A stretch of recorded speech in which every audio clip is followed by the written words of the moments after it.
She never thought her first week in a new town would end with rope cutting into her wrists and 4 boys laughing as if her pain was entertainment. Talia Morgan wasn't just the new girl, she was the black girl who refused to bow her head in a place where silence was expected. The bullies wanted to break her, to remind her of her place. But what they didn't know was that her father wasn't just another parent. He was Delta Force trained to dismantle threats before they even saw him coming. What started as cruel laughter in the cafeteria would end in a way no one in Ridgefield could have predicted. Stay with me because the truth of what happened next will leave you stunned. Keep your mouth shut or you'll regret ever stepping foot in this town. Tyler Briggs's voice carried the kind of cruel certainty that only came from someone who had always gotten away with everything. His friends Chase Bennett, Logan Price and Dylan Carter laughed as the rope pulled tight around Talia Morgan's arms. Bark bit into her skin, the rough tree behind her digging deep as if it wanted to brand her. The gag shoved between her teeth tasted of dirt and sweat, her muffled cries swallowed by the shadows of the woods. To them it was all a game, a spectacle to prove who held power and who didn't belong. But they had no idea who they had just touched, no understanding of the storm they had unleashed. Because Talia's father, Malcolm Morgan, wasn't the kind of man you pushed without consequence. He was Delta Force trained to strike in silence, to end threats before they even realized they were in danger. Tonight the bullies thought they were in control. Soon they would learn what true control meant. This is not where Talia's story began. No, to understand the weight of this moment, the ropes cutting off her circulation, the smirks painted across 4 teenage faces, we need to go back. Back to when the Morgans arrived in town, still holding on to the hope of peace. It was Monique Morgan, Talia's mother, who believed a fresh start might help them heal from Malcolm's long deployments, from nights when Talia had cried herself to sleep waiting for her father's voice on the phone. "Just be yourself, baby," Monique had whispered, her hand tight over Talia's as they passed the faded town sign welcoming them to Ridgefield. But beneath that forced smile, Monique's eyes flickered with worry. Ridgefield was a small town, a divided town, the kind of place where outsiders weren't welcomed but endured. And Talia, with her rich brown skin and the confidence she carried from her father's training, was not someone who could easily fade into the background. Her first day of school had been a performance of stares. Eyes followed her down the hallway like searchlights, sizing her up, weighing her against invisible standards she'd never been asked to meet before. She carried herself the way Malcolm had taught her. Shoulders back, chin high, voice steady even when fear curled at her edges. In English class, when the teacher introduced her, "Everyone, this is Talia Morgan. She just moved here from Virginia." Talia forced her voice not to waver. "Hi. I'm Talia." Simple words, but she said them with a firmness that filled the air. That's when it started. From the back row, Tyler Briggs lounged in his chair, smirk curling across his pale face. His father was one of the wealthiest landowners in Ridgefield, and Tyler carried that privilege like a crown. "Virginia, huh?" His voice oozed with mockery. "Bet you're gonna find it real different down here. We like to keep things pure." His buddies roared, slapping desks, their laughter slicing through the room like knives. The teacher shushed them, forcing order back into the class, but the damage was done. They had drawn their line in the sand and everyone else followed it. That night, when Monique asked how her day went, Talia smiled tightly, saying only, "Fine." She didn't tell her mother about the whispers in the hallway, about the way lockers slammed just a little louder when she walked by. She didn't share how her hands had trembled holding her lunch tray while the cafeteria's noise turned suddenly sharp, filled with mocking voices. She didn't confess that she already knew the names of the boys who had singled her out. Tyler, Chase, Logan, Dylan, 4 boys who ruled the school not because they were smart or kind or even intimidating but because they were untouchable. Their parents' wealth, their fathers' titles, their last names were shields stronger than steel. But what made them furious wasn't just that Talia was new. It wasn't only that she was black in a town where lines were drawn so deep they felt like scars across the soil. No, what they couldn't stand was that she didn't flinch. She didn't bow her head, didn't shuffle her steps in the hallway, didn't give them the satisfaction of fear in her eyes. And to boys like Tyler Briggs that was unforgivable. The cafeteria on her 3rd day became the first real battlefield. Balancing a tray with trembling hands, an apple, a sandwich, milk she didn't even want, she searched for an empty seat. She caught the eye of a girl across the room, a girl with blonde hair and hesitant kindness in her smile, and for a moment hope lit inside Talia. But then Tyler leaned back in his chair, loud enough for the whole room to hear. Well, look who thinks she belongs here. Maybe she knows something about picking cotton." The laughter was cruel, booming, filling every corner. The girl who had looked at Talia with something like sympathy lowered her gaze, slid into another seat and joined in the act of pretending Talia didn't exist. That silence, that betrayal of kindness, hurt more than the slurs. She sat alone, the sandwich turning to cardboard in her mouth, the apple untouched. Her phone buzzed, a text from Monique. "How's your day going, sweetheart?" Talia stared at it, the truth aching in her throat. She could type out how every hallway felt like a gauntlet, how every laugh felt like a blade, how she wanted to scream. But she didn't. Instead she typed, "It's good. Made some friends." A lie, but a lighter burden than worrying her mother. Tyler's laughter carried across the cafeteria again, sharp as glass. Dylan cracked his knuckles like a warning. Chase leaned in to whisper something that made Logan laugh so hard he nearly choked. Every move they made was a test, a reminder that Talia's presence offended them. She ate nothing. She drank nothing.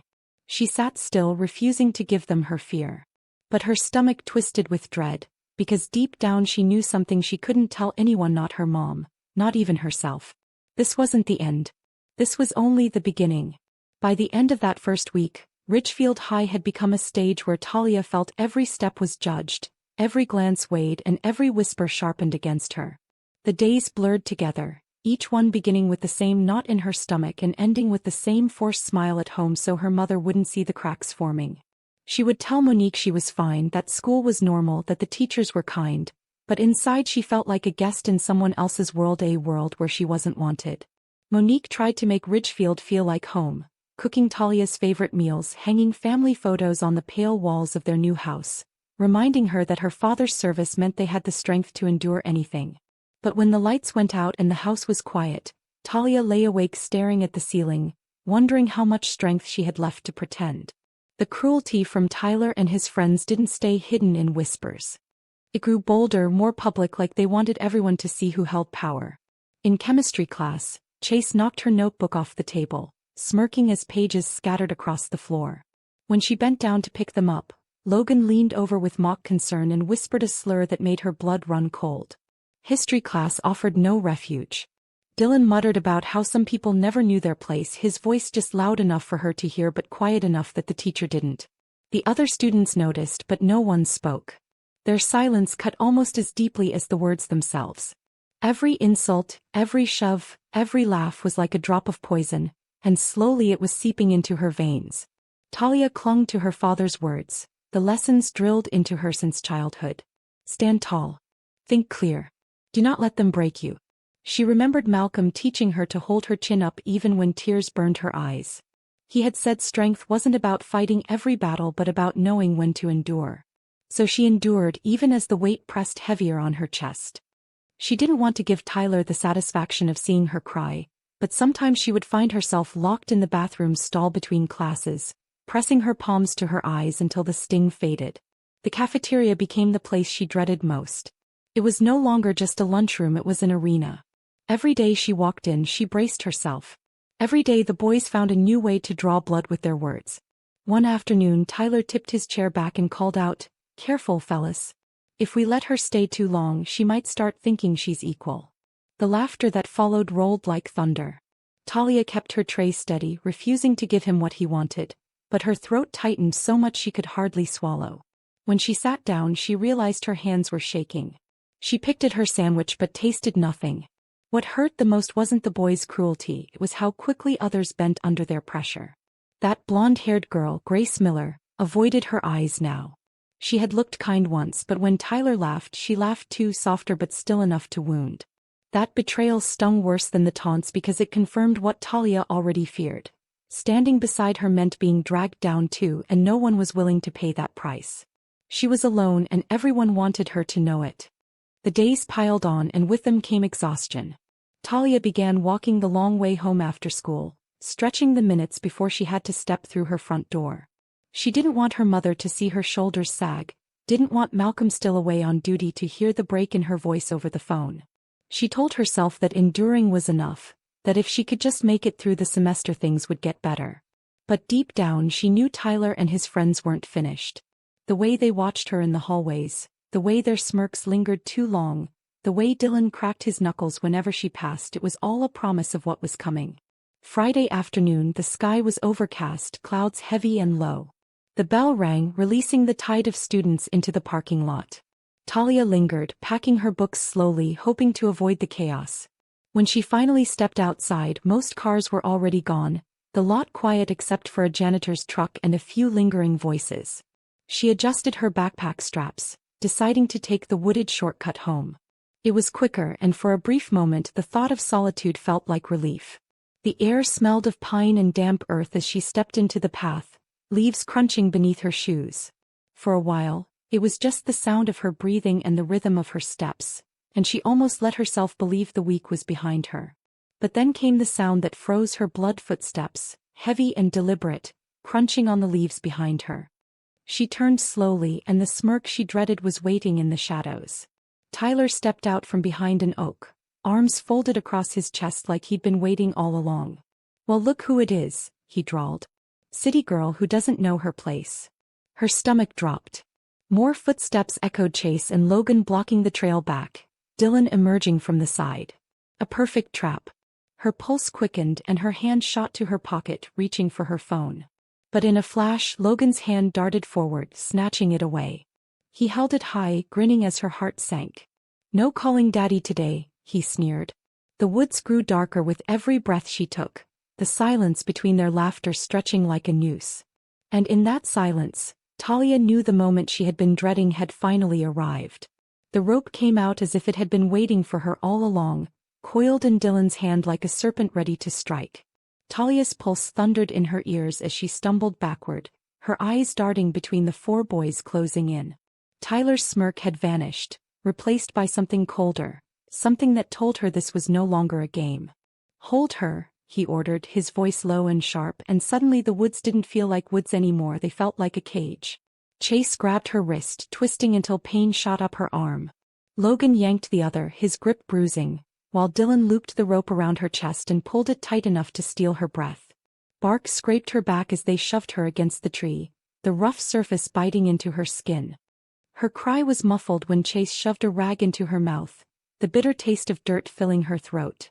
Every memory of her father's words rushed through her mind: stand tall, think clear, but the fear pressing on her chest made it hard to think at all. She kicked, her foot catching Logan's shin. He cursed, jerking her harder against the trunk. Laughter echoed around her, cruel and hollow, as if the trees themselves mocked her struggle. "This is what happens," Tyler sneered, circling her like a predator, "when people like you forget their place." His words cut deeper than the rope digging into her wrists. Each syllable carried the weight of every stare in the hallway, every insult whispered in class, every laugh that followed her through Ridgefield High. Books spilled from her backpack as Dylan ripped it off her shoulders and tossed it into the dirt. One by one he dropped her notebooks into a puddle, splashes soaking the pages she had filled with careful notes, with the hope that if she just studied harder, just worked harder, she could rise above it all. "Oops," he said, grinning, his voice dripping with mock sympathy. Chase and Logan roared with laughter, feeding off the cruelty like it was oxygen. Tyler leaned in close, so close she could see the flecks of green in his pale eyes. "You'll remember this every time you walk into that school," he whispered, his breath hot against her ear. "You'll remember who runs this town." Her chest heaved against the ropes, her lungs burning as she tried to scream past the gag. The sound that escaped was muffled, weak, swallowed by the trees. Panic clawed at her throat, but still she fought, tugging against the binds until her wrists ached raw. The boys stepped back, satisfied, their laughter fading into the distance as they disappeared down the trail, leaving her bound and gagged under the weight of the growing night. Silence fell, heavy and cruel, broken only by the sound of her own ragged breathing. Minutes stretched into hours. Cold seeped through her thin jacket, her fingers going numb, her legs trembling under her own weight. Tears streaked down her cheeks, hot at first, then cooling in the autumn air. She tried to think, tried to summon her father's lessons, but all she felt was the crushing loneliness of being abandoned, the ache of knowing no one was coming. She thought of her mother at home, probably setting the table, waiting for her to walk through the door. She thought of her father, half a world away, training to save others while his own daughter stood powerless against boys who thought cruelty was their birthright. Just when despair began to close around her like a second set of ropes, the sound of a twig snapping shattered the silence. Her head jerked up, heart racing. A flashlight beam cut through the trees, blinding at first, then landing squarely on her. A jogger froze in place, his eyes widening as he took in the sight of her tied and gagged against the tree. "Oh my God," he gasped, rushing forward, fumbling with the gag until it fell free. Talia choked on air, coughing, tears spilling anew as the man's voice trembled.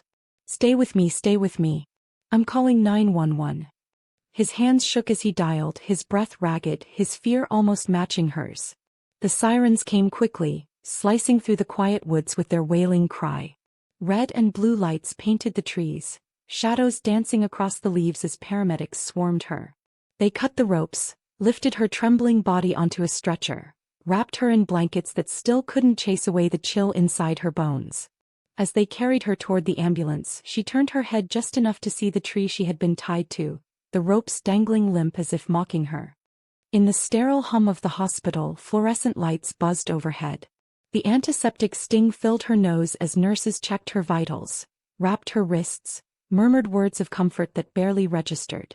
Monique was there in an instant, her hands clutching Talia's as if she would vanish if she let go. "You're safe now," her mother whispered, her voice cracking on the word safe. But Talia's eyes told a different story. Because how could she ever feel safe when the boys who did this walked free, their laughter still echoing in her memory? The door opened and Officer Reynolds stepped inside, notepad in hand.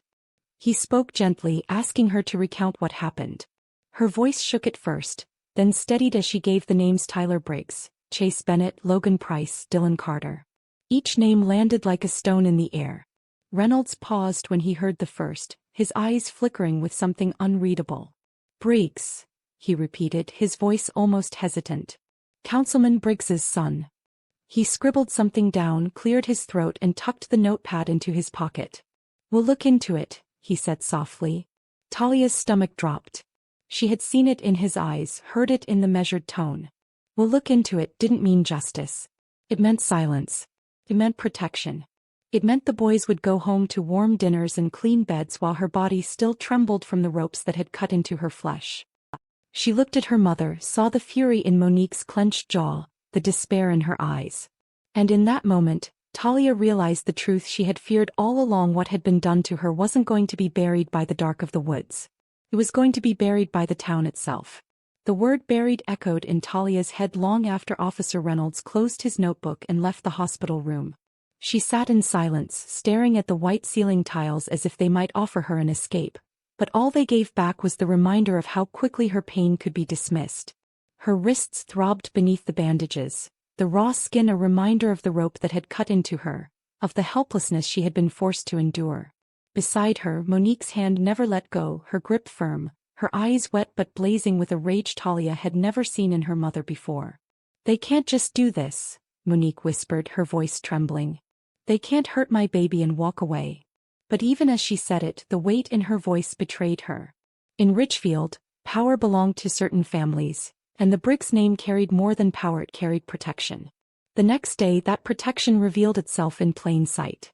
The sheriff called a press conference outside the courthouse, reporters and townsfolk gathering under the cloudy sky. Cameras flashed, microphones hovered, and there stood Councilman Briggs, tall and self-assured, with Tyler at his side. Tyler wore the face of a boy rehearsed in innocence, his hair combed, his expression carefully arranged into something almost remorseful. The councilman's voice rolled smooth and practiced, honed by years of political speeches. "Kids make mistakes," he said, gesturing to his son. "We shouldn't ruin young men's futures over childish pranks." He smiled as if the word prank could erase the ropes, the gag, the fear that had left Talia shaking in the woods. The sheriff nodded along, arms crossed, his silence an endorsement. The cameras clicked, the reporters scribbled, and just like that, the attack was rewritten as mischief, a minor story that would fade by tomorrow. Back in the hospital, the press conference played on the television mounted in the corner of Talia's room. She watched as her torment was reduced to an anecdote, her suffering trivialized with a word meant to excuse it.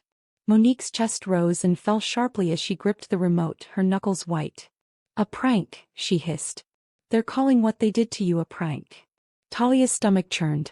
The word felt like poison, stripping her of dignity, denying her truth.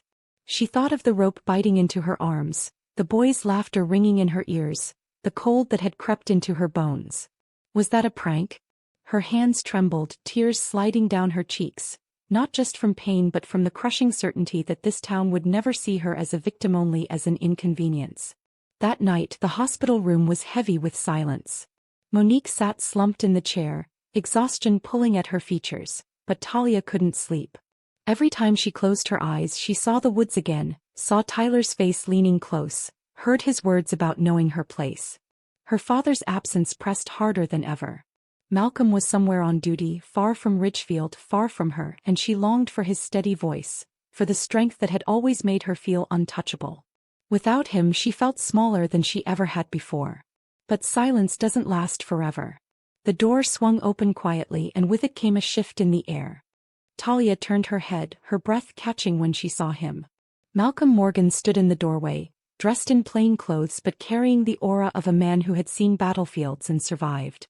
His eyes swept the room, pausing on the bandages wrapped around his daughter's wrists. For a moment he didn't speak. He didn't need to. The stillness in his stance, the sharpness in his gaze said enough. Monique rose to her feet, tears spilling as she stepped into his arms, but Malcolm's eyes never left Talia. He crossed the room in 3 strides, lowering himself until he was eye level with her. His hand brushed gently against her arm, careful not to touch the wounds. "Tell me who," he said, his voice steady, low but edged with steel. Talia swallowed hard, her voice shaking but determined. "Tyler Briggs, Chase Bennett, Logan Price, Dylan Carter." Each name left her lips with the weight of truth, and with each one Malcolm gave a single, almost imperceptible nod, the kind soldiers give before a mission. His jaw tightened, his eyes burning with a fury contained only by discipline. He didn't raise his voice. He didn't need to shout or curse. His silence was louder than anything else in the room. The next morning the whispers began. People in Ridgefield talked about the press conference, about how Councilman Briggs had looked too smug, about how the sheriff had seemed too eager to dismiss the case. But what they talked about most was the man they had seen at the courthouse steps, Malcolm Morgan, broad-shouldered, calm and silent, standing in the crowd as if measuring the space between truth and power. No one knew what he planned to do, but the air felt different, charged with something new. For Talia, that difference was a flicker of hope, faint but alive. She had felt powerless tied to that tree, gagged and mocked. She had felt invisible when the sheriff and the councilman brushed her pain aside. But as she watched her father's steady gaze, she realized something. If Ridgefield thought it could bury her story, it hadn't reckoned with Malcolm Morgan. And for the first time since the ropes cut into her skin, Talia believed justice might not be as far away as the town wanted her to think. The courthouse steps were crowded again a week later, but this time the air didn't hum with confidence for Councilman Briggs. This time it trembled with tension. The press had gathered once more, cameras lined in rows, microphones pointed toward the podium where the councilman was expected to speak. Tyler stood beside him again, his expression carefully molded into something innocent, his hair neatly combed, his jacket pressed. But the smugness in his eyes hadn't disappeared, it was hidden, waiting. The councilman began his speech with the same smooth tone as before, dismissing the incident, framing it as youthful foolishness, insisting that it had been blown out of proportion. He leaned on that word again, prank, as though it could erase the marks on Talia's wrists, as though it could silence the memory of her muffled cries. The sheriff stood nearby, nodding along, his presence another layer of protection for the privileged. But this time someone else stood in the crowd. Malcolm Morgan's broad frame cut through the sea of faces. He hadn't come with a sign or a shout. He didn't need theatrics. His silence was its own declaration. His eyes locked on the podium, not moving, not wavering, and the crowd seemed to sense that something different was about to happen. He had spent his career in the shadows, making decisions that meant life or death, but now he was here for something far more personal. His daughter had been humiliated, tied, left trembling in the dark, and men in power had laughed it off. This was no battlefield, no war zone, yet Malcolm carried himself as if it was the most important mission of his life. The councilman continued, smiling for the cameras, speaking of forgiveness, of boys being boys, of lessons learned. And then a voice broke through, trembling but loud enough to still the crowd. Grace Miller, the blonde girl who had once looked away in the cafeteria, stepped forward from the crowd. Her hands shook as she raised her phone high, her face pale but her eyes resolute. "Then explain this," she said, her voice cracking. She pressed play. The speakers filled with the sound of Tyler's voice, sharp and cruel. Bet she knows something about picking cotton. Laughter followed Logan's cackle, Chase's slap on the table, Dylan's howl. The cafeteria echoed through the square, every syllable undeniable. The crowd gasped. The reporters surged forward, microphones thrust higher, cameras flashing wildly. The councilman's face drained of color, his words faltering on his tongue. Tyler's expression shattered, the mask slipping, his eyes wide with panic. The sheriff shifted uncomfortably, his authority dissolving under the weight of the evidence. And then Malcolm stepped forward, his presence commanding silence. He moved to the podium, his voice calm but carrying the force of something immovable. "My daughter was tied to a tree," he began, his words sharp as steel. "She was gagged, humiliated, left in the cold while her cries were treated as jokes. And the sheriff calls it a prank." He paused, letting the words hang heavy. "Not today. Not ever." The air shifted again, but this time it wasn't just tension, it was reckoning.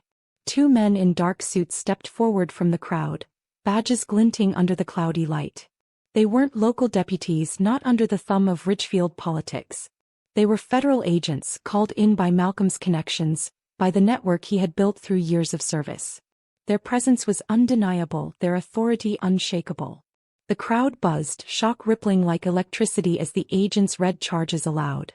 Tyler Briggs, Chase Bennett, Logan Price, Dylan Carter, each name announced. Each boy pulled forward in handcuffs, their swagger gone, their smirks erased. Cameras captured every second, flashes freezing their downfall into permanent record. Councilman Briggs tried to bluster, his voice rising with desperation. "This is an outrage, this is a mistake dash." But the microphones caught every broken word, every crack in his confidence. Reporters swarmed him, their questions slicing like blades. "Did you know? Did you try to cover this up? Will you resign?" His career unraveled in front of him, the power he had wielded for years slipping through his fingers before the sun could set. The sheriff stood frozen, his silence no longer protective but damning.